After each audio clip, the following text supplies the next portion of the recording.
పోయి సంవత్సరము వైజ్ఞానిక రంగంలో ఒక విప్లవాత్మకమైనటువంటి మార్పు ఒకటి ఏర్పడింది. ఈ నోటీస్ ఇంకా వచ్చేటప్పుడు అది శాస్త్రవేత్తలందరినీ కూడా తల్లకిందులు చేసేటువంటి ఒక సిద్ధాంతం. దాంట్లో గొప్పతనం ఏమిటంటే ఆ సిద్ధాంతం నేరుగా ఆధ్యాత్మికానికి, దాంట్లో అద్వైత సిద్ధాంతానికి అది సంబంధించింది. అది ఎంత గొప్ప సిద్ధాంతం అంటే బ్రహ్మం గారు గతంలో ఎప్పుడోనే చెప్పినారు, భవిష్యత్తులో 6 మతాలు ఒకటవుతాయని. నేను అప్పుడు అనుకునేవాడిని, అసలు ఒకదానికొకటి ఏమాత్రం పొందలేని ఈ 6 మతాలు ఒకటే ఎట్లవుతాయి అని చెప్పి నాకు సందేహంగా ఉంది. కానీ ఈ చెప్పబోయే ఉపన్యాసం విన్న తర్వాత మీకు డెఫినెట్గా ఆ సంగతి మీకే స్ఫురిస్తుంది. ప్రస్తుతం ఉండే పరిస్థితి ఎట్లా ఉంది? ప్రశాంతంగా ఏం లేదు, మతాలు వేరువేరుగా ఉన్నాయి. నాస్తిక మతాలు, నాస్తికత్వం నమ్మేటువంటి రష్యా, చైనా అటువంటి దేశాలేమో ఆస్తికలతో నిరంతరం పోట్లాడుతారు. ఆస్తికలో తిరిగి క్రిస్టియన్స్ అంటే ముస్లిమ్స్ పడదు, ముస్లిమ్స్ అంటే హిందూస్ పడదు, హిందూస్ అంటే ముస్లింలు పడదు. దాదాపు ప్రతి మతం కూడా ఒకదాంతో మరొకటి కొట్టుకుంటూనే ఉంది. నిరంతరం ప్రపంచవ్యాప్తంగా జరుగుతున్నటువంటి యుద్ధం ఇది. ప్రతి మతం వాళ్ళు కూడా మా మతమే గొప్పది అంటారు. అందుకనే మా మతంలోకి రండి అని బలవంతం చేశారు. ఈ మాట ప్రతి మతస్థుడు అంటారు, మా మతమే గొప్పది, మీరు కూడా రండి అంటారు. వాళ్ళ లండన్లో తప్పేమీ లేదు, దాంట్లో కూడా కొంత సత్యం ఉంది. కాకపోతే పొరపాటు ఎక్కడుందంటే అది సంపూర్ణ సత్యం కాదు, అది పొరపాటు. వెనకటికి ఒక 4 గుడ్డి వాళ్ళు ఏనుగు ఎట్లుంటో తెలుసుకోవడం కోసం అడిగితే ఒక ఏనుగు బొమ్మని వాళ్ళకి చూపించినారు. చెవులు పట్టుకుని ఆయన, ఒరే ఏనుగంటే ఏం లేదురా, చాట మాదిరి ఉంటుంది ఏనుగు,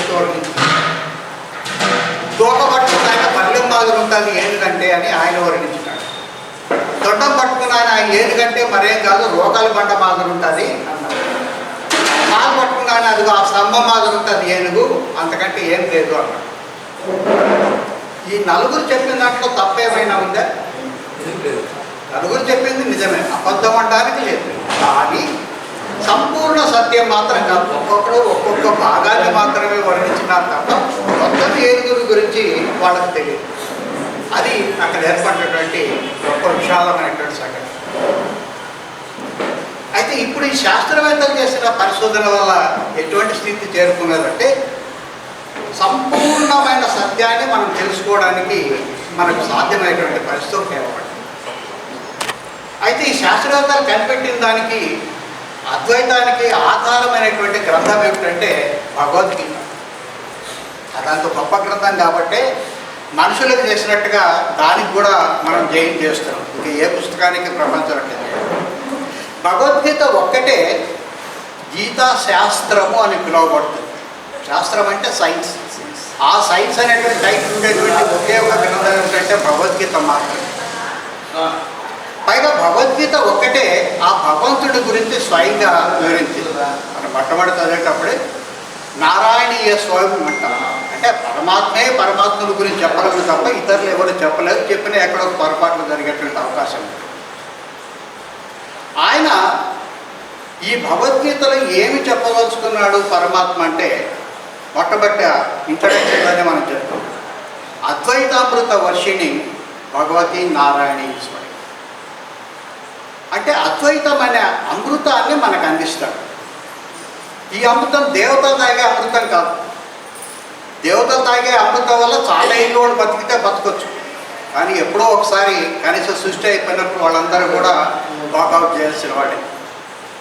కానీ ఏం చెప్పేటువంటి శ్రీకృష్ణుడు ఇచ్చేటువంటి అమృతం ఎట్లాంటిదంటే ఇక ఎప్పటికీ జన్మ అంటూ లేకుండా, జన్మ ఉంటే కదా మరణం, మరణం అంటూ లేనటువంటి నిర్గుణమైన స్థితి లేక మోక్ష స్థితిని అది ప్రసాదిస్తుంది.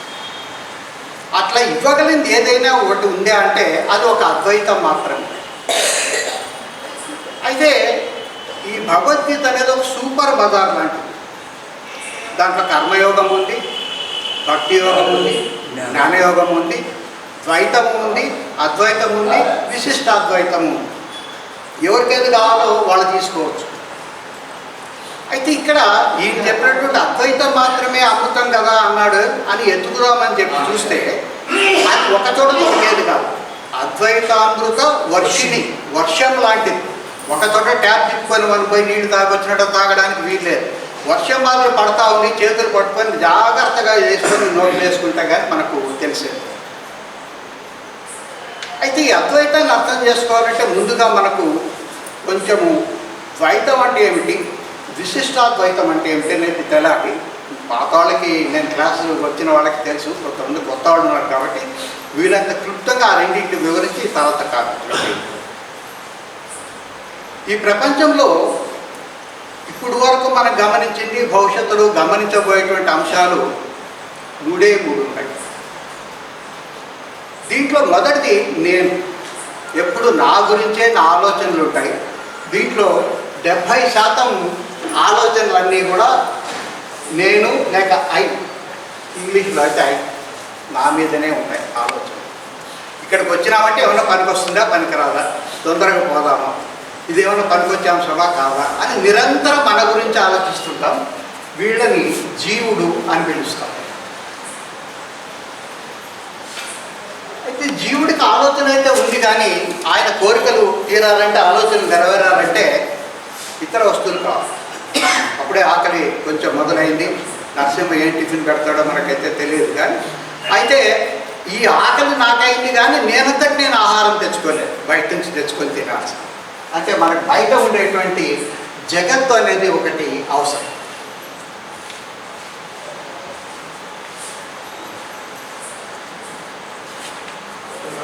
ఈ జీవుడు కనిపిస్తున్నాడు, జగత్తు కూడా కనిపిస్తాం. అంతేకాదు ఈ రెండు ఎప్పుడు కలిసే ఉంటాయి.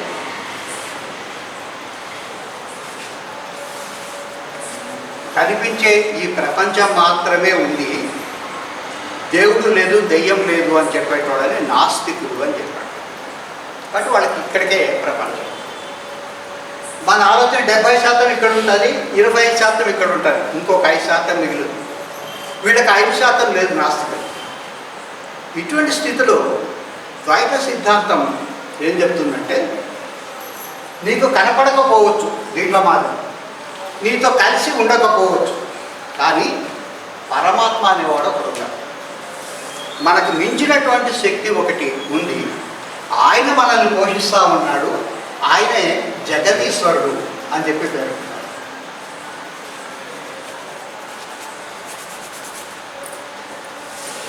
అయితే ఈయన మన దాంట్లో ఎప్పుడు జోక్యం చేసుకోడు. మనంతకు మనం ఉంటాం, ప్రపంచం అంతకు ప్రపంచం ఉంటుంది, పరమాత్మ అంతకు పరమాత్మ ఉంటాడు. ముగ్గురు స్వతంత్ర రాజుల మాదిరి ఉంటాము. కాబట్టి ఈయన తీసుకోవడం వల్ల మనకేం తప్పులేదు. ఆయన అంత ఇంతో మంచి చేసేవాడే. మనకు ఒక శక్తికి మించి కష్టం తీరినప్పుడు ఆయన పట్టుకోవాల్సిందే. అప్పుడే తీరినాయి చాలామంది కానీ ఉదాహరణ. దీన్ని ద్వైత సిద్ధాంతం అంటారు. ద్వైతం అంటే రెండు, కనిపించే ప్రపంచము ఉంది, రెండవది కనపడనటువంటి పరమాత్మ కూడా ఉంది, లేక విష్ణువు ఉన్నాడు, మనకి స్థితికర్త అతనే కాదు అని చెప్పేదాన్ని ద్వైత సిద్ధాంతం అంటారు. తర్వాత కాలంలో రామానుజాచార్యులు ఈ ద్వైత సిద్ధాన్ని కొంచెం ఇంప్రూవ్ చేసినాడు. ఆయన ఏమన్నారంటే, జీవుడు ఉన్నాడు, జగత్తు ఉంది, జగదీశ్వరుడు ఉన్నాడు, కానీ ఈయన మాత్రమే సర్వస్వతంత్రుడు, మీకంటే కొంచెం ఎక్కువ. అవసరమైతే దుష్ట శిక్షణ, శిష్ట రక్షణ కోసం ఈ రెండింటి మీద ఆయన యాక్షన్ తీసుకోగలడు. అది కరోనాలో, లేకపోతే వర్షపాతాలు ఎక్కువయ్యో, లేకపోతే భూకంపాలు వచ్చే అవసరమైతే మొత్తం రిపేర్ చేస్తాడు ఆయన. అందుకని ఈయన సర్వస్వతంత్రుడు, మీరు సామంతరాజుడు అని చెప్పారు. ఇప్పుడు మనం ఆచరిస్తున్న, నమ్ముతున్న సిద్ధాంతం అంతా కూడా ఈ విశిష్టాద్వైత సిద్ధాంతం. ఇక్కడి వరకు అందరికీ మనకు అర్థమైంది, మనం ఇదే ఆచరిస్తాం. దీంట్లో పూర్తి భిన్నంగా మనకు నచ్చనటువంటి స్థితిలో ఉండేది శంకరాచార్యుడు ప్రతిపాదించినటువంటి అద్వైత సిద్ధాంతం. ఇప్పుడు దాన్ని చూద్దాం స్టెప్ బై స్టెప్.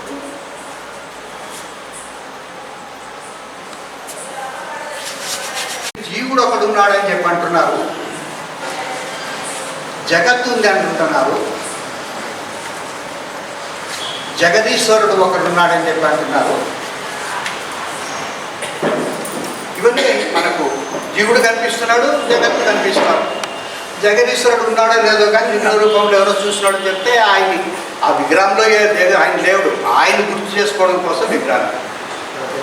శంకరాచార్యుడు ఏమంటాడంటే జీవుడు లేడు కొట్టేసే, జగత్తు లేదు, జగదీశ్వరుడు లేదు. మరి వీడు ముగ్గురులాగా ఎవరున్నారు స్వామి అంటే ఆయన బ్రహ్మ సత్యం, జగత్ మిథ్య అని పెట్టారు.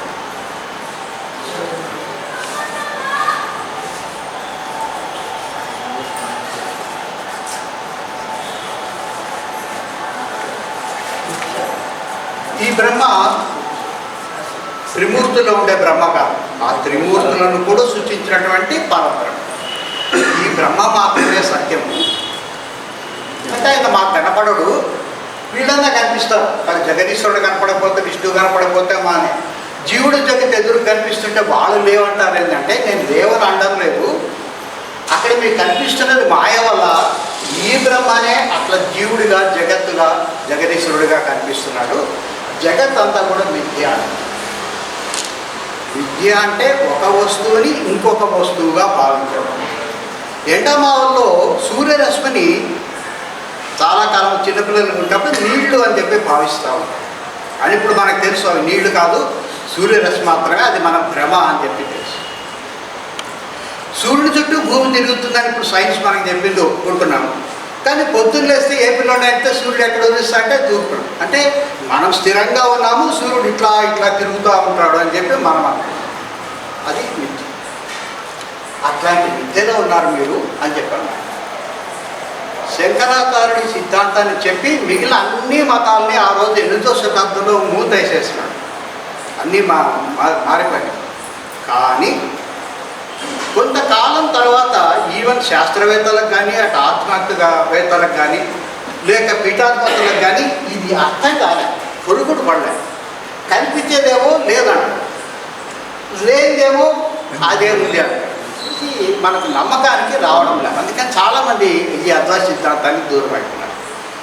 కారణం ఏమిటంటే ఆయన తీరే చెప్పినాడు కానీ దాన్ని నిరూపించడం ఆయనకు చేతగా. ఇప్పుడు పోయిన సంవత్సరం ఫిజిక్స్లో ఒక 3 శాస్త్రవేత్తలకు నోబెల్ బహుమతి వచ్చింది. మొట్టమొదటి వీడియో పెట్టినప్పుడు కనిపించింది. వాళ్ళ డీటెయిల్స్ ఇప్పుడు కూడా ఇప్పుడు వాళ్ళు చెప్పిన విషయాన్ని కొంచెం జాగ్రత్తగా అర్థం చేసుకోండి. వాళ్ళు ఏం చెప్పినారంటే 3 విడివిడిగా పరిశీలన చేసినారు, కలిపి కాదు. మన మీద కంబైండ్ కూర్చోరు, ఎవరు మటుకు ఎవరు చేసినారో వాళ్ళు చేస్తారు. 3 ఈ అంశం నేనే చేసినారు, 3 ఒకటే కన్క్లూజన్కి వచ్చినారు. వాళ్ళు చెప్పింది ఏంటంటే మనము చూస్తున్నాం కాబట్టే ఈ ప్రపంచం ఉంది. మళ్ళీ చెప్తున్నాను, మనము చూస్తున్నాం కాబట్టి ఈ ప్రపంచం ఉంది. మనం చూస్తున్నాం కాబట్టే ఈ వస్తు ప్రపంచం కనిపిస్తుంది. మనం చూస్తున్నాం కాబట్టే వస్తు ప్రపంచంగా కనిపిస్తుంది. కొంచెం ఒకటి మార్చిన చివరి, మనం చూస్తున్నాం కాబట్టే శక్తి వస్తువుగా మారి ప్రపంచంగా కనిపిస్తుంది. ఇది వాడు చేసిన పరిశోధన ఫలితం. మళ్ళీ చెప్తున్నాను, మనము చూస్తున్నాం కాబట్టి శక్తి వస్తువుగా మారి ప్రపంచంగా మనకు కనిపిస్తుంది అన్నాడు. ఈయన చెప్పింది కూడా అదే, జగత్తు లేదు, అది శక్తి అన్నాడు ఆయన. కానీ ప్రూఫ్ లేదు. కానీ వీళ్ళు ఒక ఎక్స్పెరిమెంట్ ఆధారంతో ఈ సంగతిని వాళ్ళు ప్రూవ్ చేస్తున్నారు. ఆ సంగతిని జాగ్రత్తగా గుర్తుపెట్టుకోండి. మనము చూస్తున్నాం కాబట్టి శక్తి వస్తువుగా మారి ప్రపంచంగా మనకు కనిపిస్తుంది. అదే మనం చూస్తున్నాం కాబట్టి కనిపిస్తాడంటే నేను కళ్ళు మూసుకుంటే లేదా అంటే అట్లా కాదంట. మనం చూసినంతసేపు, చూడకపోయినా సరే మన మనసులో ఉన్నంతసేపు అది తప్పనిసరిగా వస్తువుగా కనిపిస్తాం.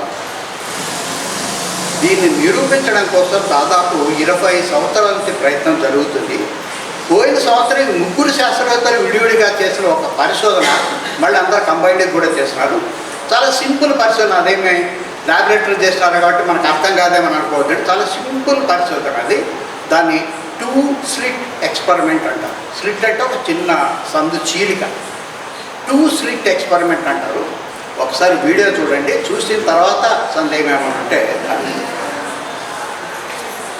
వినపడకపోతే దీనికి కొంచెం జాగ్రత్తగా వినండి. ఒకవైపు టెన్నిస్ బాల్ షూట్ చేసే గన్ ఉంది. సింగిల్స్ అంటే మధ్యలో పొడవైన రంధ్రం ఉన్నటువంటి ఒక బోర్డు వంటిది ఉంది. దానికి వేరొక వైపు మరొక గోడ ఉందనుకోండి. ఇప్పుడు ఈ వైపు నుండి టెన్నిస్ బాల్స్ షూట్ చేసామనుకోండి, అప్పుడు ఏమవుతుంది, చాలా వరకు బాల్స్ మధ్యలో ఉన్న బోర్డుకి తగిలి ఆగిపోతాయి. కానీ కొన్ని మాత్రం మధ్యలో ఉన్న గ్యాప్ ద్వారా వెళ్ళి అటువైపు ఉన్న గోడకి తగ్గుతాయి. అలా తగిలినప్పుడు అక్కడ ఒక మార్క్ ఏర్పడితే అది ఈ విధంగా ఒక ప్యాటర్న్ ఉంటుంది.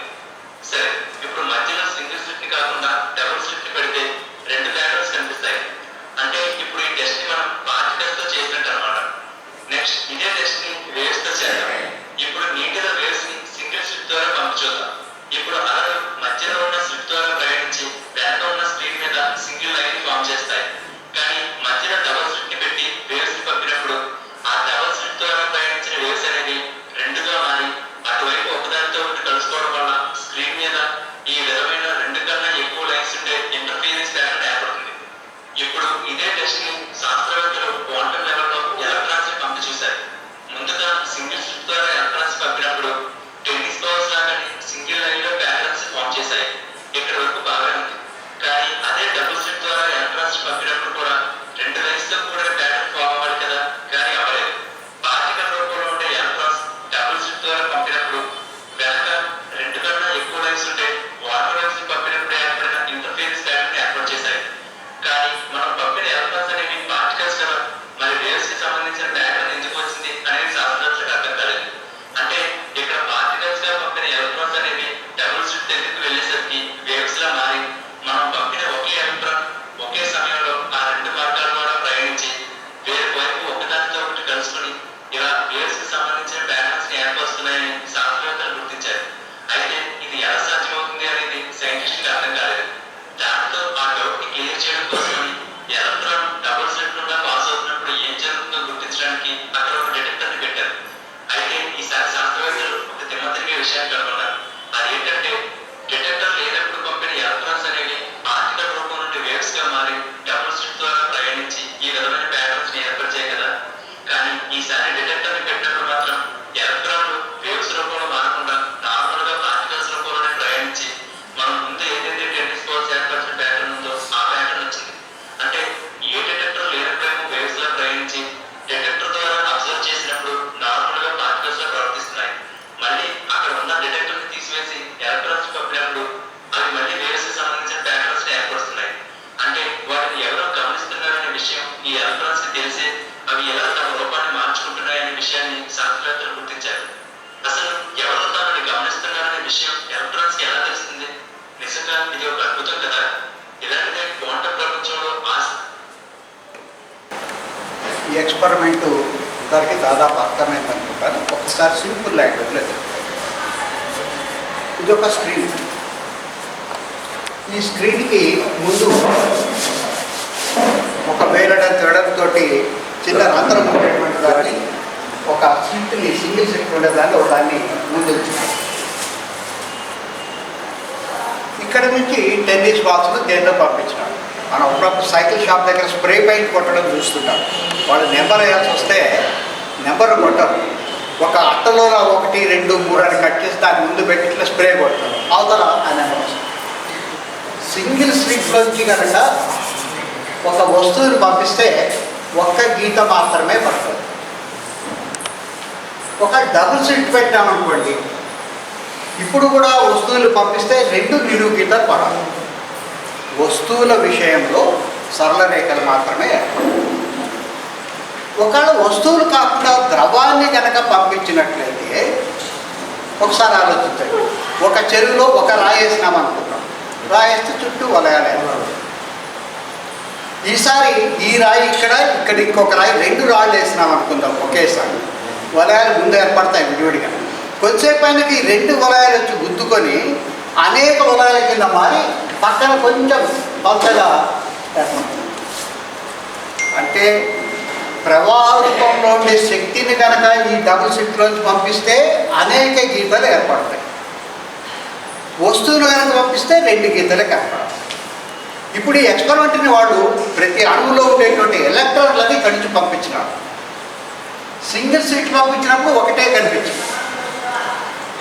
డబుల్ షిఫ్ట్ పెట్టినప్పుడు ఇట్లా వచ్చిండాలి, రెండు మాత్రమే కనపడాలి. అట్లా కనపడాలి. శక్తికి ఉండే మాదిరిగా, తరంగాల మాదిరిగా అనేకం కనిపించింది. ఇది ఒక అద్భుతం. దీనికంటే మించిన అద్భుతం ఏంటంటే, ఇదే మనం అనుకున్నదేమో ఇట్లా రెండు గీతలు రావాలనుకుంటే ఇట్లా అనేకం వచ్చినాయి. ఇది వస్తువు కదా, శక్తి మాదిరి పనిచేస్తుంది తెలుసుకుందామని చెప్పి ఇక్కడ ఒక డిటెక్టర్ని ఏర్పాటు చేస్తారు. చూడడానికి ఒక కన్నుని ఏర్పాటు చేస్తారు.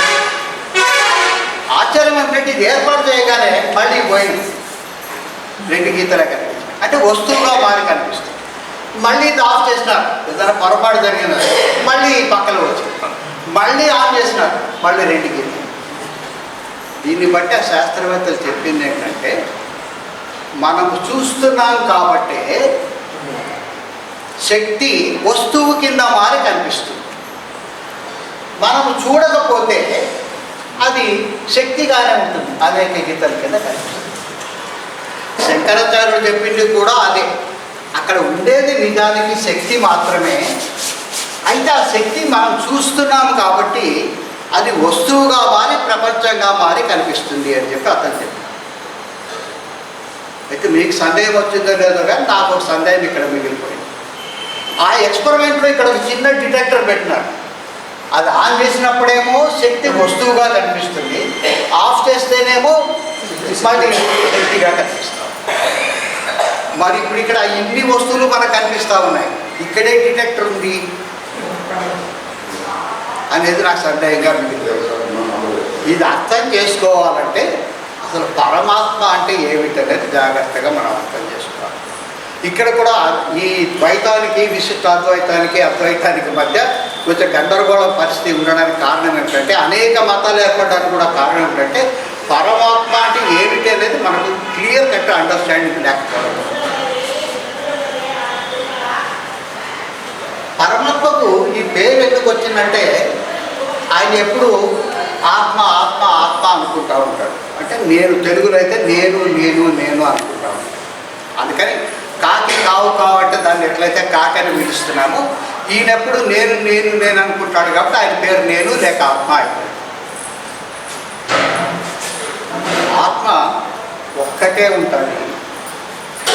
మనం అనుకున్నట్టుగా రకరకాలైన పేర్లు మనం వింటుంటాం. భూతాత్మ, ప్రేతాత్మ కూడా, జీవాత్మ, విద్యాత్మ, గౌణాత్మ, పరమాత్మ, ఇట్లా అనేక పేర్లు. కానీ ఆత్మ ఉండేది మాత్రం ఒకటే. మన భ్రమ వల్ల అనేకం ఉన్నట్టుగా కనిపిస్తుంది. ఒక సముద్రం ఉంది, సముద్రం ఒకటే ఉంటుంది. కానీ సముద్రం విషయంలో ఆ చివరకు వచ్చేపాటికి అనేక అలలు 3 మీటర్లు 2 మీటర్లు లేచి పడతాము. సముద్రమేమో పరమాత్మ, ఈ అలలేమో జీవాత్మలు. పరమాత్మ ఒకటే ఉంటుంది, జీవాత్మలు మాత్రం అలలు ఎన్నైనా ఉండదు. ఈ అలలో ఒక అల మాదిరి ఇంకొక అల ఉండదు. నా మాదిరి నువ్వు లేవు, నీ మాదిరి నీ పక్క ఆయన లేవు. ఇవి రకరకాలుగా ఉంటాయి. కాబట్టి నేను సపరేట్, నేను ప్రత్యేకమైన వాడిని, నేను ఎంఏ చదువుకున్నా లెక్చరర్ని, నేను సపరేట్ అనుకుంటాను. అందుకని దీన్ని ప్రత్యేక ఆత్మ అని పిలుస్తారు, జీవాత్మలు. అయితే ప్రత్యేగాత్మ అని అనుకోవడమే కాకుండా, అంటే ఒకలా ఇంకొకలా నేను వేరు వేరు అనుకుంటాయి. సముద్రం వేరు, నేను వేరు అని కూడా అనుకుంటాయి. ఎందుకంటే సముద్రం ఆఫ్టర్ అక్కడే ఉంది, నేను ఎంతెంత లేచి పడుతున్నాను చూసుకో. అందుకని నేను ప్రత్యేకమైన దాన్ని, అది వేరే నేను వేరే, అది పరాయిది కాబట్టి అది పరమాత్మ. ఇది జీవాత్మ, అది పరమాత్మ.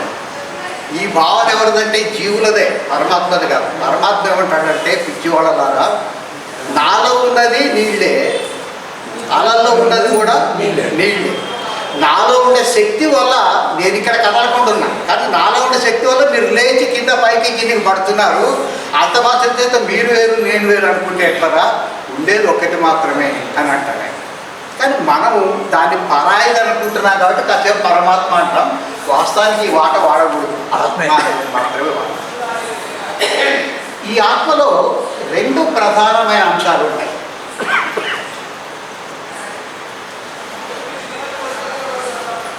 ఒకటి చైతన్యము, ఇంకొకటి జలం.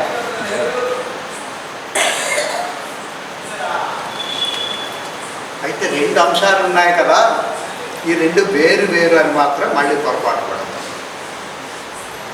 ఇందాక సారు జ్యోతిని వెలిగించినాడు.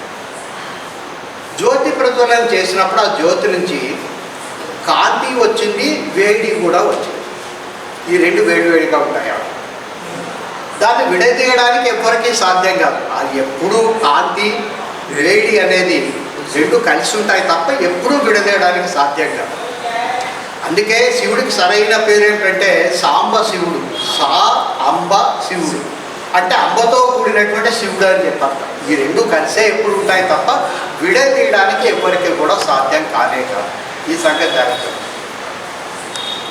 ఈ చైతన్యానికి మరొక పేరు ఏంటంటే జ్ఞానం. ఈ జడానికి మరొక పేరు ఏంటంటే శక్తి. ఈ శక్తి జ్ఞానం ఎప్పుడు విడదీయడానికి సాధ్యం కాదు. దాన్నే అర్ధనారీశ్వర తత్వం అంటారు. అర్ధనారీశ్వరం రెండు కలిసే ఉంటాయని అర్థం. తెచ్చి అతికించినారని చెప్పి అర్థం కాదు. దాన్ని విడగొట్టడానికి వీలు లేదు అని చెప్పి అర్థం. ఇది ఈ జ్ఞానానికి ఒక చిన్న లోపం ఉంది. ఇది కదలలేదు. కదలలేదు అంటే కాళ్ళు లేవని అర్థం కాదు. అది విశ్వమంతా వ్యాపించి ఉంది కాబట్టి ఇంకా అది ఎక్కడికి అటు ఇటు కదలడానికి వీల్లేదు. ఒక పెద్ద కుర్చీలో ఒక సన్నపాటి ఆయన కూర్చుంటే అటు ఇటు చూసుకోవచ్చు. కానీ చేతులుండే కుర్చీలోనే బాగా లావుకుంటే మనిషి కూర్చుంటే ఇంకా కదలలేదు. ఆయన కనుక లేస్తే కుర్చీ కూడా ఆయనతో పాటే లేస్తుంది. ఈయన కదలలేదు. ఇది ఈయన కుండే లోపం. ఈ శక్తికి ఒక లోపం ఉంది. దీనికి తెలివి లేదు. ఎందుకంటే ఇది జడ పదార్థం. ఇప్పుడు ఈ టేబుల్ ఉంది, నేను తోస్తే కదులుతాను. ఇది నేను ఆపరేట్ చేస్తే పని చేస్తాను. ఇవన్నీ జడ పదార్థాలు. మనం పని చేస్తే పని చేయాల్సిందే తప్ప వాటికి సొంతంగా ఆలోచించే శక్తి. ఒక మాదిరి చెప్పాలంటే ఇదేమో గుడ్డిది, ఏం చేయాలో తెలియదు. ఇది గుడ్డి. ఇది ఎక్కడ మీరు కదలడానికి వీల్లేదు. ఎందుకంటే మళ్ళీ కాళ్ళు గిళ్ళు ఉన్నాయని చెప్పారు కదండి. పరమాత్మ అంటే అది స్త్రీ కాదు, పురుషుడు కాదు, నపుంసకుడు కాదు, శక్తి కాదు, వస్తువు కాదు, ఏది కాదు, నిరాకారం. ఇప్పుడు ఉండే ఈ ఖాళీనే మనం పరమాత్మ అని చెప్పాడు. ఇది కదలేదు. మరి సంసారం ఎట్లా చేయాలో, సృష్టి ఎట్లా జరుగుతుంది? వెనకటి ఒక గుడి దగ్గర ఒక గుంట అయినా ఒక గుడ్డ అయినా ఉన్నారు. రోజు పొద్దున్న వాళ్ళు పిల్లలు తెచ్చి అక్కడ వదిలిపెడతారు. సాయంత్రం వాళ్ళు పనికి పోతారు. సాయంత్రం వచ్చి మళ్ళీ ఇంటికి తీసుకుంటారు. ఒకరోజు పెద్ద వర్షం వచ్చి కాలం వచ్చింది. అవతల ఊరు నుంచి వీళ్ళు రాలే పిల్లలు. వీళ్ళు ఇంటికి ఎట్లా పోవాలా? గుడ్డ ఆయనేమో నడవలేదు, ఈ గుడ్డ ఆయనకేమో ఎటు పోవాలి. అప్పుడు ఈ కాళ్ళు ఉండేటువంటి గుడ్డ ఆయన భుజం మీద ఈ గుడ్డ ఆయన ఎత్తు కూర్చుంటే ఈయన చెప్తుంటే కుడి పక్కకు పో, ఎడ పక్కకు పో, మెల్లిగా ఆడ పెట్టున్నాయని చెప్తుంటే మెల్లిగా. ఇక్కడ కూడా అదే జరుగుతుంది. శక్తికి తెలివితేటలు లేవు. సృష్టి తన సొంతంగా అంటూ ఎప్పుడు ఏమి చేయలేదు. కానీ ఈ జ్ఞానం దాని చైతన్యం దాన్ని నడిపిస్తాము. అయితే ఈ చైతన్యం సొంతంగా ఏమీ చేయలేదు. ఎందుకంటే ఎటు కదలలేదు. కదలేదు అంతా ఇదే కదిలించేది ఇది. ఈయన డ్రైవరు, ఇది కారు. కారుకి సొంత తెలివితేటలు లేవు, కానీ డ్రైవర్ చెప్తే పోతుంది. డ్రైవర్ ఎక్కడ కదలడు, ఊరు కూర్చొనే ఉంటాడు. కారు మాత్రం కదులుతాడు. ఇది వీళ్ళ మధ్య ఉండే సమయం. జ్ఞానము నిరాకారమే, శక్తి కూడా నిరాకారం. శక్తిని ప్రత్యక్షంగా తెలుసుకోలేడు. ఈ జ్ఞానాన్ని ప్రత్యక్షంగా కూడా లేదు, పరోక్షంగా కూడా తెలుసుకోలేడు. కానీ శక్తిని పరోక్షంగా తెలుసుకోవచ్చు. ఇప్పుడు కరెంట్ ఉందా లేదా నేను అడిగితే వీళ్ళు నవ్వుతారు. లేదు సార్, లైట్ వెలుగుతుంటే కరెంట్ లేదంటారు అంటారు. అంటే పరోక్షంగా మనకు శక్తి అక్కడ ఉంది అనే సంగతి తెలుసుకోవడానికి సాధ్యం. దీంట్లో ఇంకొక ముఖ్యమైన తేడా ఏంటంటే ఇది నిర్గుణం. దీనికి ఎటువంటి గుణాలు కూడా లేవు. ఇది మాత్రం సగుణం. దీనికి 3 గుణాలు ఉన్నాయి. మీకు అందరికి తెలిసే ఉంటుంది. సత్వగుణం, తమో గుణం, రజోగుణం. ఈ సత్వగుణంలో ఉండేటువంటి సాని, తమో గుణంలో ఉండే తాని, రజోగుణంలో ఉండే రాని కనుక కలిపి రాసినట్లయితే దీన్ని అప్పుడప్పుడు గుర్తు చేసుకోవడం కోసం స్త్రీ అంటాం. సా, తా, రా, ఈ మూడింటి కలిపి స్త్రీ అంటాం. దీన్ని స్త్రీ అన్నాం కాబట్టి దీన్ని పురుషుడు అనుకుంటాం. కానీ నిజానికి పురుషుడు కాదు, స్త్రీ కాదు. ఇక్కడ కూడా స్త్రీ ఏం లేదు. శక్తి అంటే శక్తి మాత్రమే, ఆదిశక్తి. అయితే మనకు ఒక ఆకారంగా స్త్రీగా ఊహించడం అనేది మొదటి నుంచి మనకు అలవాటు. ఈ త్రిగుణాల్లో కూడా మొట్టమొదటి ఉండేది కేవలం సత్వగుణం మాత్రమే. సృష్టి చేయనప్పుడు ఈమె దగ్గర సత్వం మాత్రమే ఉంటుంది. సృష్టి ఎప్పుడైతే మొదలవుతుందో దీంట్లో కదలిక మొదలవుతుంది. బావిలో రాయేస్తే ఎట్లయితే నీళ్లు కదలడం మొదలు పెడతాయో అట్లా కదలిక మొదలవుతుంది. ఈ కదలికలు పైనుండే భాగమేమో రజోగుణము, దీనికి కింద ఉండే భాగమేమో తమోగుణం. సత్వము తమో సాధారణంగా ఉండి రజోగుణం బాగా ఎక్కువ ఉండే వాటికి ఉదాహరణ ఎవరంటే రావణాసురుడు. సత్వము రజస్సు సామాన్యంగా ఉండి తమస్సు ఎక్కువ ఉండే వాళ్ళకి ఉదాహరణ ఎవరంటే కుంభకర్ణ, తినడం పడుకోవడం. ఎందుకంటే రజోగుణం తమో గుణం ఒక మాదిరిగా ఉంటే సత్వగుణంకి ఎక్కువ ఉండేవాడు విభీషణుడు. ఈ రజోగుణము సత్వగుణము తమో గుణం ఏమీ లేకుండా మొట్టమొదటి సత్వాన్ని మాత్రమే గుణాన్ని కలిగి ఉన్నవాడు ఆంజనేయ స్వామి. ఈ 3 గుణాలు లేకుండా ఉంటే నిర్గుణుడు ఎవరంటే శ్రీరాముడు. అంతేకాదు ఈ కేటగిరీలోకి ఆయన రాడు. ఇప్పుడు ఈ కదలికంటూ ఏర్పడిన తర్వాత ఈ శక్తిని మనం పెంచలేము లేక తగ్గించలేము.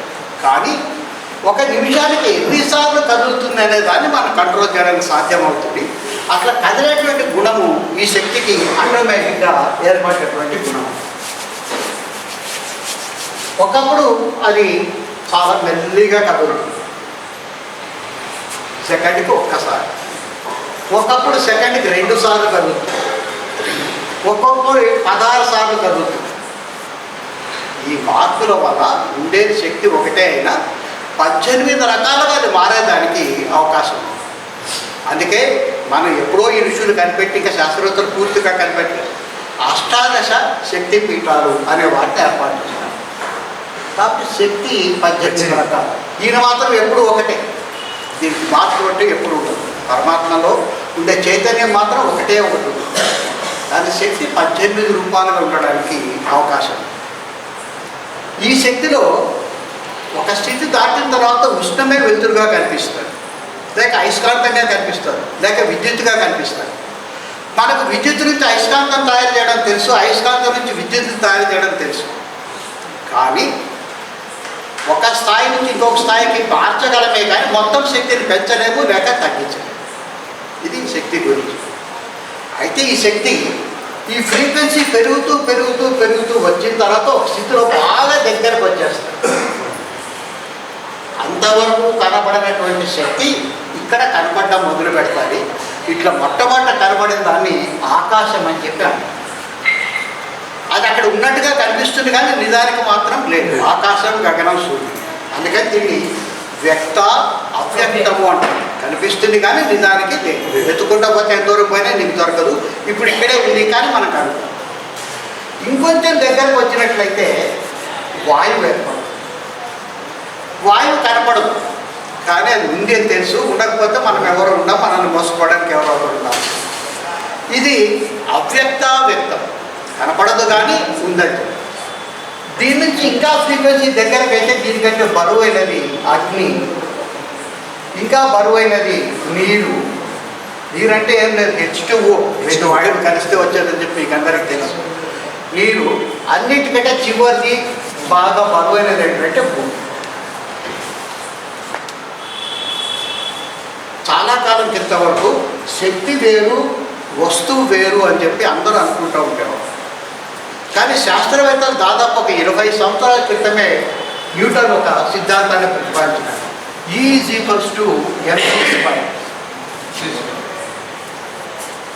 సరే, E అంటే ఎనర్జీ లేక శక్తి, M అంటే వస్తువు లేక మ్యాటర్, c² అంటే speed of light into speed of light. సరే, స్పీడ్ అట్లా పక్కన పెట్టి మీరు వస్తువు వేరు శక్తి వేరు అనుకుంటున్నారు కానీ నిజానికి కాదు. ఎనర్జీ గడ్డ కడితే అదే వస్తువు, వస్తువుని విడగొడితే శక్తి. బొగ్గును కాలిస్తే శక్తి వస్తుంది, మనకు ఆ చేతనం. కానీ ఆ శక్తిని మళ్ళీ బొగ్గుగా మార్చే శక్తి మాత్రం మనకి ఇంకా ఇంతవరకు రాలేదు. వస్తే మనం అంతా దేవుడు అవుతాం. కాబట్టి వస్తువు శక్తి వేరు వేరు ఎప్పుడు కూడా.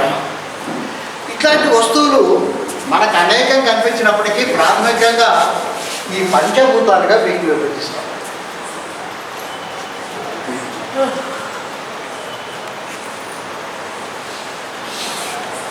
అంటే మొత్తం సృష్టి అంతా కూడా ఎన్నిట్లో ఉండాలంటే పంచభూతాలు ప్లస్ 18 అష్టాదశక్తులు ప్లస్ ఒకే ఒక చైతన్యం. 18 ఒక 5 23 ఇది ఒకటి. ఈ 24తోనే మొత్తం జీవితం అంతా గడుస్తాం. ఇప్పుడు మొట్టమొదటి ప్రశ్న దగ్గర పోతాం. ల్యాబొరేటరీలో వాళ్ళు పక్కన డిటెక్టర్ను పెడితే ఈ శక్తి వస్తువు మాదిరి కనిపించింది. ఆ డిటెక్టర్ను తీసేస్తే మళ్ళీ శక్తి కింద మారి నువ్వు ఎన్నిసార్లు అన్నా చేయి, మళ్ళీ డిటెక్టర్ని పెడితే వస్తువు అవుతుంది, మళ్ళీ డిటెక్టర్ తీసేస్తే శక్తి కింద మారి శక్తి వస్తువు కింద కనిపిస్తాం ఎప్పుడు చూసినంతసేపు. మరి ఇప్పుడు ఇక్కడ ఏం చూస్తున్నాము? ఇక్కడ చూసేది ఎవరంటే ఈ చైతన్యం. ఈయన ఎక్కడ ఉంటాడు? అంతటా ఉండడానికి ఉండేది చెప్పారు. ప్రపంచమంతా వ్యాపించి ఉంటాడు, ఆయన లేని చోటంటూ చెప్తారు. అంతటా వ్యాపించి ఉండేటువంటి పరమాత్మ ఆయన చూడడం వల్ల ఈ శక్తి వస్తువు కింద మారి ప్రపంచం కింద మారి మనకు కనిపిస్తాం. ఆయన చూడడం కనుక మానేస్తే అది తిరిగి శక్తి కింద మారదు. ఆయన ఎప్పుడు చూస్తూనే ఉంటాడు. సృష్టి ఉన్నంత కాలం ఆయన చూస్తుంటాడు, ప్రపంచం మనకు కనిపిస్తూనే ఉంటాడు. అయితే ఇదంతా ఎందుకు చెప్తున్నానంటే అద్వైతం ఏం చెప్తుంది అంటే వస్తువులు అనేటివి లేవు. ఇప్పుడు మీకు అర్థమంటే జీవుడు లేదు, జగత్తు లేదు. లేదంటే లేదని అర్థం కాదు, నిజానికి అది వస్తువు కాదు, శక్తి. ఒకదాన్ని ఇంకొక దాని కింద మనం భ్రమపడుతుంది. అందుకని దాన్ని మిథ్య అన్నారు. ఆయన శంకరాచార్య చెప్పిన దాంట్లో ప్రపంచం మిథ్య అంటే అర్థం ప్రపంచం లేదు అని అర్థం కాదు. ప్రపంచం అంటే వస్తువులు కాదు, శక్తి అని. ఎక్కడైతే శక్తి ఉంటుందో ఇది ఎప్పుడు కలిసే ఉంటుంది. మొట్టమొదటి చెప్పినట్టుగా దీపంలో ఉండే కాంతి, దాంట్లో ఉండే వేడి రెండు సపరేట్గా ఎప్పుడు ఉండడానికి సాధ్యం కాదు. అవి నిరంతరం ప్రతి అడుగులో, ప్రతి అంగుళంలో, ప్రతి మిల్లీమీటర్లో, ప్రతి చోకంలో, ప్రతి లోకంలో ఇవి ఎప్పుడు కలిసే ఉంటాయి. ఇది ఉండొచ్చు, ఉండకపోవచ్చు. ఈ వస్తువు అనేది ఉండొచ్చు, ఉండకపోవచ్చు. కానీ శక్తి ఎప్పుడు ఉంటుంది, జ్ఞానం ఎప్పుడు ఉంటుంది. ఈ రెండు ఎప్పుడు కలిసే ఉంటుంది తప్ప ఇంకొక మాత్రం ఉండదు. ఇది అద్వైత సిద్ధాంతం చెప్పేది. జగత్తు మిథ్య అంటే జగత్తు లేదని అర్థం కాదు. మీరు జగత్తును దేనేది చూస్తున్నారో అది శక్తి. ఆ శక్తిని మీరు పట్టుకోగలిగితే దాని పక్కన ఆనుకోలేదు ఉంది. ఎందుకంటే శక్తిని విడిచిపెట్టి అర్థం ఇది ఎప్పుడు పోదు. దీన్ని పట్టుకున్నట్లయితే, ఈ జ్ఞానాన్ని పట్టుకున్నట్లయితే, ఈ చైతన్యాన్ని పట్టుకున్నట్లయితే శాశ్వతమైన విముక్తి లేక ముక్తి అనేది మీకు లభిస్తుంది అని చెప్పాను. అందుకని అద్వైత సిద్ధాంతమే రాబోయే రోజుల్లో అన్ని సిద్ధాంతాలకు ఎందుకు టాప్ అవుతుందంటే కొంతమంది వస్తువుల గురించి వివరిస్తారు, కొంతమంది శక్తుల గురించి వివరిస్తారు. ఇది గొప్ప అంటారు, అది గొప్ప అంటారు, అది ఇది కలిపి గొప్ప అంటారు, ఇది అది కలిపి గొప్ప అంటారు. ఇవేవి కాదు, ఉండదు ఒకే ఒక గొప్ప. అదేంటంటే జ్ఞానం. ఈ జ్ఞానంలోనే ఈ శక్తి ఉంది. ఈ రెండింటినీ కలిపి ఏమంటామంటే ఆత్మ అంటాం. ఆత్మ అంటే నేను అనుకోవటం. ఇప్పుడు ఈ క్షణంలో మనందరం ఆ నేను అనుకుంటున్నాం కాబట్టి మనకు ఆ పరమాత్మ మనలో ఉండి నడిపిస్తుంది. ఆయన నడిపించబట్టే నేను మాట్లాడుతున్నా, మీరు వినగలుగుతున్నారు. ఆయన ఇక్కడ లేడనుకో, ఇక్కడ లేకపోతే నేను మాట్లాడలేను, మీకు ఇక్కడ లేకపోతే మీకు విన్నా కూడా అర్థం కాని పరిస్థితి.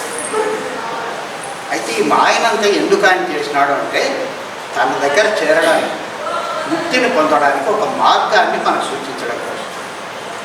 ఎందుకంటే పరమాత్మని పట్టుకోవాలి అంటే శక్తిని పట్టుకోవాలి. పరమాత్మ ప్రత్యక్షంగా తెలియదు, పరోక్షంగా కూడా తెలియదు. కానీ శక్తి పరోక్షంగా తెలుస్తుంది. బుద్ధి శక్తి ఉందన్న సంగతి లేదు. అందుకని వస్తువులు పట్టుకోవాలి. అయితే వస్తువులు పట్టుకొని అక్కడ ఆగిపోకూడదు. ఆ వస్తువులో ఉండేటువంటి శక్తిని పట్టుకోవాలి. శక్తిని పట్టుకుంటే ఇక్కడ ఇది చేరడం కోసం శంకరాచార్యుడు తర్వాత కాలంలో చెప్పిన ఒక 3 సులభమైనటువంటి అంశాలు మీకు వివరిస్తాను. అవి మీరు ఇప్పుడు ఆచరణలో పెట్టుకోవాలి. ఇది అర్థమైన కాకపోయినా మళ్ళీ నిదానంగా ఇవన్నీ యూట్యూబ్లో దొరికే వీడియోలే మీరు తయారు చేసి తీసుకురాలే, తర్వాత మీరు చూసుకోవచ్చు. ఇది నిజమైతే మనం ఆ ముక్తిని సులభంగా పొందే మార్గం ఏమిటనేది ఇప్పుడు తెలుసు. వాస్తవానికి ప్రపంచంలో ఏదైనా పొందాలంటే అదే కష్టం, కానీ ముక్తే సులభంగా పొందవచ్చు. కానీ మనం ఎప్పుడు దానికోసం ప్రయత్నం చేయాలి. ఇంకా వస్తువులు కావాలి, ఇంకా వస్తువులు కావాలి, ఇంకొక మేడ కావాలి, ఇంకొక తులం బంగారు కావాలి, ఇంకొక లక్ష కావాలి, ఇంకొక ఇట్లా ఇంకొక దానికి ఎండు లేదు, ఇంకొక దీనికోసం లేదా మహా అంటే శక్తి కోసం వెతుకుతున్నాం. వశీకరణ శక్తి కావాలా, ఈసారికి నేను ward member, next time sarpanch, తర్వాత ఎమ్మెల్యే, తర్వాత సీఎం, ఎప్పుడప్పుడు అది దిగిపోతాడో, వీటి కోసం ప్రయత్నిస్తున్నాం. కానీ ఈ 2 మెట్లు నేను ఇవి వదిలిపెట్టమని చెప్పాలా, ఈ 2 మెట్లు ఎక్కితేనే దీని దగ్గర చేరుకోవడానికి మనకు సాధ్యం. అది చేరడానికి ఒక 3 ముఖ్యమైన సులభమైన పద్ధతులు చెప్పి ముగిస్తాం. మొదటిది బ్రహ్మాకార వృత్తిని కలిగి ఉండడం. బ్రహ్మాకార వృత్తి అది సింపులే, ముందు ఎక్స్ప్లెయిన్ చేస్తాను. ఈ బోర్డును చూడగానే మీకు ఇది బోర్డు అని అర్థమైంది. ఈ బోర్డు మీ లోపలికి ఏం రాలే, ఇది ఇక్కడే ఉంది. ఈ బోర్డు యొక్క బొమ్మ మీ కంటి వెనకాల పడి మెదడుకు చేరి ఇది నల్లగా ఉంది, బోర్డు రాసుకోవడానికి పనికొస్తుందని మనకు తెలిసిన జ్ఞానాన్నంతా అక్కడ మనకు చెప్తాం. దీన్ని బోర్డు ఆకార వృత్తి అంటారు. అంటే ఒక వస్తువుని చూసి దాని గురించి నిరంతరం ఆలోచించడాన్ని అదే వృత్తి. వృత్తి అంటే మొత్తం తిరుగుతూ ఉండడం, దాని మీదనే మనసును తిప్పుతూ ఉండడాన్ని బోర్డు ఆకార వృత్తి అంటారు. నేను చెప్పిన సైపు బోర్డు మీకు కనిపిస్తూనే ఉంటుంది, మీరు అంటే ఇప్పుడు బోర్డు ఆకార వృత్తిలో ఉంటారు. అయితే అది ఎదురుగా లేకపోయినప్పుడు వృత్తి ఏర్పడుతుంది. తిరుపతి అనే మాట అన్నా అనుకోండి, ఎంబడే మీకు ఇవాళ బయట దూరదర్శనం స్వామి మలైట్లా ఊరేగిపోవడం, తొక్కిసలాట, టికెట్లు కొట్టుకోవడం, బోర్డు ఏర్చడము, బిల్లు కనపడడం కనిపించిందా లేదా? మీరే తిరుపతికి పోలేదు. దాన్ని తిరుపతి ఆకార వృత్తి అంటారు. ఇప్పుడు బ్రహ్మాకార వృత్తి ఏంటంటే ఇది గోడ, ఇది బ్లాక్ బోర్డే, కానీ ఈ వస్తువు వెనక ఏముంది? కనపడని శక్తి ఉంది. అది ఎట్లుంటో తెలియదే, కనపడదు, కానీ దీని వెనక శక్తి ఉంది. లైట్ వెలుగుతుందంటే శక్తి ఉందని అర్థం. ఈ శక్తిని ఆనుకొని విడదీయకుండా పరమాత్మ ఒకటి. ఇది సింపుల్ ప్రాసెస్. ఎక్కడ పోతున్నా, బయటికి పోతున్నా, కాసేపు విశాలంగా ఉండేటువంటి మైదానం నిలబడినప్పుడు, వాకింగ్ పోయినప్పుడు ఆకాశం కనిపిస్తుంది. అప్పుడు ఇంట్లో ఉంటే టీవీ దగ్గర కూర్చుంటే కనపడదు, కానీ ఆకాశం కనిపించినప్పుడు కనిపించే ఆకాశము వస్తుంది, దాని వెనక శక్తి, ఆ శక్తి వెనకనే పరమాత్మ. అసలు పరమాత్మ లేదు ఎక్కడ? ప్రతి వస్తువులు ఆయన ఉన్నాడు. కనిపించే ప్రపంచము, కనిపించే పరమాత్మ, కనపడని ప్రపంచం, కనపడనటువంటి పరమాత్మ అక్కడ ఉన్నాడు, ఇక్కడ ఉన్నాడు. ఇక్కడ కనపడడం లేదు, అందుకని మనకు సాయం చేయడం కోసం ఆయన వస్తువు కింద శక్తిని చెప్పి దాన్ని పట్టుకొని వస్తారా, కొంచెం చెయ్యి అందించు అని చెప్పి అట్లా తయారు చేశారు. ఇది మొదటి. ఈ బ్రహ్మాకార వృత్తి అనేది ఏం కష్టమైనది కాదు. మీకు ఇది అర్థం కనుక అయితే శక్తి నుంచి వచ్చిందే వస్తువు అంటేనే శక్తి అనేది అర్థమైతే ఏ వస్తువుని చూసినా కూడా ఆకాశం పక్కన చూస్తుంటే మేఘాలు కనపడవచ్చు, చెట్లు కనపడవచ్చు, కొండలు కనపడవచ్చు, కానీ అవన్నీ వస్తువు వెనక ఉండేది ఏమిటంటే గద్ద కట్టినటువంటి శక్తి. అది వస్తువు కాదు. దాన్ని ఎప్పుడూ అంటి పెట్టుకొని ఉండేది జ్ఞానం. దాన్ని ఆ చైతన్యం, ఆ పరమాత్మ, ఆయన నాకు కావాలా అని చెప్పి నిరంతరం ఆలోచిస్తూ ఉండడం అనేది బ్రహ్మాకారం. రెండవది, మనకు మొత్తము 24 గంటలు ఉంటే రోజులో 8 గంటలు నిద్రపోతాం, మిగిలిన 16 గంటలు ఉన్నాయి ఈ పైన. దీంట్లో మనకుండే భక్తి ఎట్లాంటిదంటే పొద్దున 1 గంట, ఇవాళ ఏదో సుమారు బాధపడలేక 2 గంటలు సాయంత్రం. ఇది మనకు ఉండేటువంటి. ఇప్పుడు ఈ పద్ధతిని మార్చుకొని మనం ఎప్పుడో ఒకసారి ప్రపంచంలో ఉంటూ అప్పుడప్పుడు భక్తి దగ్గరికి పోతున్నాం, పరమాత్మ దగ్గరికి పోతున్నాం. ఇప్పుడు ఏం చేయాలంటే మొత్తము పరమాత్మే, ఇదంతా కూడా అప్పుడప్పుడు వచ్చి ప్రపంచంలో మన పనులు చేసుకుంటూ ఉన్నాం. అంటే ఒకేసారి 2 అంశాలను కలిపి చేయడం. దీన్ని మనకేం చేతగాని పని ఏం కాదు, కొత్తదేం కాదు. వెనకటికి 8 అష్టావధానం మీకు అందరికీ తెలుసు. 8 మందికి ఒకేసారి అష్టావధానం దగ్గర పోనక్కర్లేదు, అందుకు వాళ్ళకి తెలుసు. ఒక పక్క టీవీ సీరియల్స్ చూస్తూనే ఉంటారు, వంటలు చేస్తూనే ఉంటారు. ఒకేసారి 2 పనులు సైమల్టేనియస్గా చేయడం వాళ్ళకే సాధ్యం. వాళ్ళకి సాధ్యమైనది మనకు సాధ్యం కాకుండా పోతుంది. కాబట్టి ఇక్కడి నుంచి అప్పుడప్పుడు భక్తి కాకుండా నిరంతరం ప్రహ్లాదుడు భక్తి. ప్రహ్లాదుడు పానీయములు కూర్చుని తాగేటప్పుడు కూడా నీళ్ళని కోడు, ఇది వస్తువు, దీని వెనక శక్తి, దీంట్లో పరమాత్మ. ఆహారం తినేటప్పుడు కూడా అదే, నేను తినేటప్పుడు కూడా నేను పరమాత్మని అని నిరంతరం పరమాత్మ మీద దృష్టి ఉంటాడు వీలైనంతసేపు. దీన్నే మల్టీ టాస్కింగ్ అంటారు. అంటే ఒకేసారి 2-3 పనులు చేయడాన్ని మల్టీ టాస్కింగ్ అంటారు. ఇది మనందరికీ చాలా కొత్త రోజు అందరికీ అర్థమవుతుంది. అయితే ఇప్పుడు నేను కోరుకునేది ఏంటంటే పరమాత్మని మొత్తం నింపండి, వీళ్ళున్నప్పుడల్లా రామ్ రామ్, ఇంకేమొద్దు, రామ్ రామ్. ఈయన తెలిసి ఇప్పుడు మీకు వస్తువు కాదు, శక్తితో కలిసి ఉండేది పరమాత్మ అని తెలుసు. కాబట్టి ఈయన చేరుకోవడం కోసం అత్యంత సులభమైన మంత్రం ఏమిటంటే రామ్ రామ్ రామ్ అనుకుంటారు. మధ్యలో పని వస్తుంది, పని చేయండి, మళ్ళీ దీంట్లో పని చేసి ఇంకో దాంట్లోకి పోవద్దండి. నిరంతరం దీన్ని నిందించుకోవడాన్ని నిరంతర భక్తి అంటారు. ఈ పరమాత్మ మన లోపల ఉండినప్పటికీ ఎందుకు చూడలేకపోతున్నామంటే, చుట్టూ అలలు కనుక విపరీతంగా లేస్తుంటే సముద్రం, అసలైన సముద్రం మనకు కనపడదు. మనకు మెదడులో ఆలోచనలు అనేటువంటి అలలు ఎప్పుడూ లేచి పడుతున్నాయి. అది లేచి పడడం వల్లనే మన లోపల పరమాత్మ ఉన్నప్పటికీ అది నిశ్చలమైన నీరైతే ఇక్కడే కనిపిస్తాడు పరమాత్మ. ఎవరిలో ఉండే ప్రతి ఒక్కరిలో ఉన్నాడు. నాకు పైన లోపల కింద లోపల అంతా ఉన్నాడు. కాబట్టి ఆ పరమాత్మను చూడడానికి వీలం లేక మనస్సును నిశ్చలం చేస్తుంది. అయితే కళ్ళు దాగి తేరుపుట్టిన కోతినైనా కట్టేయచ్చు, కానీ మనసుని కట్టదు. అందుకని డైరెక్ట్గా మనసుని కంట్రోల్ చేయడం సాధ్యం కాదు. కానీ ఈ కోతికి దగ్గర లింక్ ఉండేటువంటిది ఒకటి ఉంది. కోతికి వాయువుకి దగ్గర సంబంధం ఉంది. ఆంజనేయ స్వామి కోతి అనుకుంది. ఆయన ఎవరంటే వాయుపుత్రుడు. ఆయన చెప్తే ఉంటాడు తప్పనిసరి. ఇది స్థూల శరీరం, ఈ మెదడేమో సూక్ష్మ శరీరం. ఈ రెండింటి మధ్య నిరంతరం ఊపిరి లోపలికి పోతుంది, బయటకు వస్తుంది వాయువు. అది లేకపోతే నేను మాట్లాడను, మీరు వినరు. నిరంతరం కదులుతాను. ఈ నిరంతరం కదిలేటువంటి ప్రాణము దీన్ని ఏం చేయలేదు. ఎందుకంటే స్థూల శరీరం గట్టిగా ఉంది. ఇదిగో దీన్ని పట్టుకొని ఆడిస్తూ ఉంటుంది. శ్వాసను కనుక నియంత్రణ చేయగలిగినట్లయితే ఆటోమేటిక్గా మనసు నియంత్రణ అవుతుంది. వాళ్ళ అయ్యను కనుక పట్టుకుంటే ఆంజనేయ స్వామి మనకు సులభంగా దొరుకుతుంది. కాబట్టి మీరు చేయాల్సిన సింపుల్ ఎక్సర్సైజ్, ఎప్పుడైనా వీలైనప్పుడు ఊపిరి బాగా పీల్చి అట్లాగే ఊపిరితిత్తులో కొంచెం నిలబెట్టి. మనం చాలాసార్లు ఎక్స్పెరిమెంట్ చేస్తుంటాం అని అంటుంటాం, కానీ నిజానికి లోపల నిలబడదు, మెల్లిగా పోతుంటుంది. కాసేపు ముక్కు మూసుకొని, నోరు కూడా మూసుకొని బాగా పీల్చి ముక్కు మూసేసి ప్రయత్నం చేయండి. ఒక 2 సెకండ్లు కానీ 3 సెకండ్లు కానీ. కొద్ది రోజుల తర్వాత ఈ సమయం ఆటోమేటిక్గా పెరుగుతుంది. ఎందుకంటే ఈ ఊపిరితిత్తులు అనేవి దాదాపు ఎంత సైజు ఉన్నాయంటే ఒక 4 ఫర్లాకుల పైన ఉన్నాయి సైజు. మనం పూర్తిగా వాడుకోవడం లేదు కాబట్టి చిన్నగా ఉన్నాయి. మీరు ఫుట్బాల్ బ్లాడర్ చూసింటారు, లేక పిల్లలు చూసుకునేటువంటి రబ్బర్ పీకలు చూసింటారు కాస్ట్లీవి. అవి మట్టమట్ట ఉంటే మన బుగ్గలు పోతాయి, కానీ ఇంత కూడా కావు. కానీ కష్టపడి సైకిల్ పంప్ పెట్టి కొట్టి ఇంత లావ్ అయిన తర్వాత మళ్ళీ గాలి తీసేసి ఈసారి ఊదకపోతే నువ్వేం కష్టపడక్కర్లేదు. ఎందుకంటే వ్యాకోచం చెంది అది సులభంగా వస్తుంది. అట్లనే practice makes a man perfect. రోజు కొంచెం సేపు ఊపిరి బిగబట్టడం అనేది కనుక మీరు ప్రాక్టీస్ చేస్తే మెల్లిమెల్లిగా ఈ చెస్ట్ ఎక్స్పాండ్ అవుతుంది, లంగ్స్ ఎక్స్పాండ్ అవుతాయి.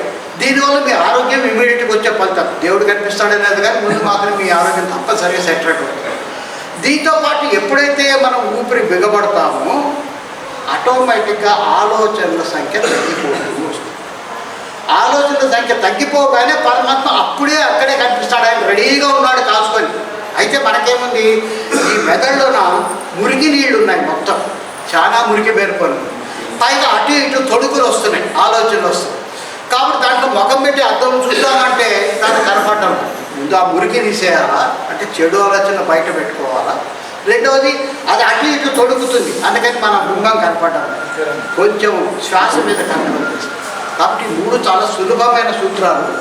మీకు కనుక ఈ అద్వైత సిద్ధాంతం తెలిసి నచ్చినట్లయితే దేని కష్టమైంది కాదు పరమాత్మను చేరుకోవడానికి, ముక్తిని పొందడానికి 3 సులభ సూత్రాలు. 1, అంతటా ఉండేది పరమాత్మే, దాన్ని బ్రహ్మాకార వృత్తి అంటారు. ఏ వస్తువు చూసినా అది నిజానికి శక్తితో ఎప్పుడూ కలిసి ఉండేది జ్ఞానం లేక పరమాత్మ. ఇది బ్రహ్మాకారం. రెండవది, ఎప్పుడో ఒకసారి దేవుణ్ణి కాకుండా నిరంతరం పరమాత్మను వీలైన సేపు ఉంచి మిగిలిన కార్యక్రమాలు మనం చేసుకుంటాం. పనికిరాని పనులు చాలా ఆలోచిస్తుంటాం. ఆ పనికిరాని వాటి స్థానంలో పరమాత్మను పెట్టండి. పనికొచ్చే పని చేసేటప్పుడు మళ్ళీ దాని మీద మనసు ఉంటుంది, మళ్ళీ తెచ్చి ఇక్కడ పెట్టండి. రమణ మహర్షి దగ్గర ఒక ఉడత ఉండేదండి. ఆ పక్కన కన్నం ఉంటే దాంట్లోంచి బయటకు వచ్చి ఆయన శనగలు పెట్టేట్టు వచ్చి ఇక్కడ కూర్చున్నాడు. మళ్ళీ మెల్లిగా తోలొట్టు, మళ్ళీ కాసేపుకి వచ్చాడు. ఆకలి లేకపోయినా కానీ మనలాంటిది అది కూడా. పులి ఒకసారి కడుపునేదంటే మళ్ళీ వేటకపోదు, కానీ మనం అట్లా కాదే, ఎన్ని వచ్చినా ఇంకా వేటాడుతూనే ఉంటాం. ఇది మళ్ళీ వస్తాడు, మళ్ళీ తోసాడు. ఎందుకు భగవాన్ దాన్ని ఎక్కడో బయట వదిలేయకుండా లోపల తోస్తామంటే ఉండంగా ఎప్పుడో ఒకసారి దానికి ఆ సుఖం కలుగుతుంది. అనుకోంగా రామనామంలోకి ఇది దొరికి కొద్ది రోజుల తర్వాత ఎట్లాంటి స్థితికి వస్తుందంటే మనకు తెలియకుండానే ఈ రామనామం లోపల తిరగడం మొదలవుతుంది. ఆ స్థితికి తెచ్చుకోవాలి. ఇది రెండవది. మూడవది ఏమిటి, మనసు నిశ్చలం అయితే పరమాత్మ ఇక్కడే కనిపిస్తాడు. నిశ్చలం తెచ్చుకోవడం మనసును సాధ్యం కాదు కాబట్టి ఆ మనసు దేనివల్ల అయితే కదులుతుందో ఆ ఉచ్ఛ్వాస నిశ్వాసాన్ని కంట్రోల్ చేయాలా. ప్రధానంగా ఊపిరి వీలైనంతసేపు తీసుకొని బిగబట్టడం అనేది మెల్లిగా ప్రాక్టీస్ చేయాలి. దీంతో మనం బయటపడడానికి అవకాశం. చివరిలో ఒక మాట చెప్తాను. నేను ఆయన చెప్పినట్టుగా నేను గురువుని కాదు, ఒక కొళాయిని మాత్రమే. ఆ పరమాత్మ ఈ కొళాయి ద్వారా మీకు ఈరోజు సందేశం వినిపించడానికి నాకు అవకాశం ఇచ్చాడు. మామూలుగా మహేష్ బాబు సినిమా అంటే మందలు పోతారు జనాలు, కానీ మంచి మాటలు చెప్తామని ఆయన రోజు సాయంత్రం కూర్చొని నలుగురు కూడా పట్టుమంది మంచపళ్ళ మీద అట్లాంటిది ఇవాళ దాదాపు 30 మంది వచ్చి ఇక్కడ కూర్చున్నారంటే కేవలం ఇది ఆ పరమాత్మ నా కోసం ఇచ్చిన అనుగ్రహం, నేను ఇంకొంచెం నేర్చుకోవడం కోసం ఇచ్చిన అనుగ్రహాన్ని భావిస్తూ మీకు అందరికీ ధన్యవాదాలు చెప్పుకుంటున్నాను.